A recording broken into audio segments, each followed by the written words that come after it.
তো আমাদের সিঁড়ির মাল কাটা সব রেডি হয়ে গেছে। এটা হচ্ছে লাক্কা গ্রানাইটের চিপ, যেটা হচ্ছে ডবল পেস্টিংয়ের মাঝখানে আমি দিয়ে দেবো। তো অনেকে প্রশ্ন করে যে ডবল মোল্ডিংটা কীরকম।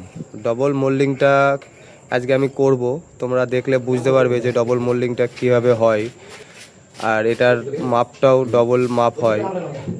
এই লাক্কা গ্রানাইটটা আমি আঠা দিয়ে সেট করে দিচ্ছি। এটা হচ্ছে 2 সুতো করে কাটা হয়েছে লাক্কা গ্রানাইটটা। এটা ডবল মোল্ডিংয়ের মাঝখানে এটা দেখা যাবে। যখন সিঁড়িটা পালিশ হয়ে যাবে তখন দেখতে এটাকে আরও সুন্দর লাগবে।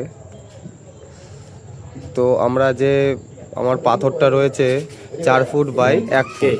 তো 4 ফুট বাই 1 ফুটের মাঝখানে এই যে 1.5 ইঞ্চি করে যে আমি পাথরটা কাটিং করছি, এটা আমি দিয়ে দিলাম। তো দেওয়ার পরে এটাকে পালিশ করে দেবো।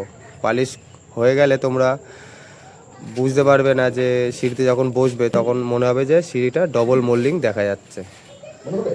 অনেকে ভাবে যে মনে হয় যে পুরো গোটা আবার একটা আঠা দিয়ে পেস্টিং করে দেবে, না সেরকম কিছুই না। 1.5 ইঞ্চি করে কাটিং করে আমরা এটাকে আঠা দিয়ে পেস্টিং করে দিয়ে এটাকে পালিশ করে দিলে, পালিশ করে বসানোর পরে সিঁড়িতে মনে হবে যে ডবল পাথর দিয়ে তৈরি করা হয়েছে। তো আমার এই ভিডিওটা তোমাদের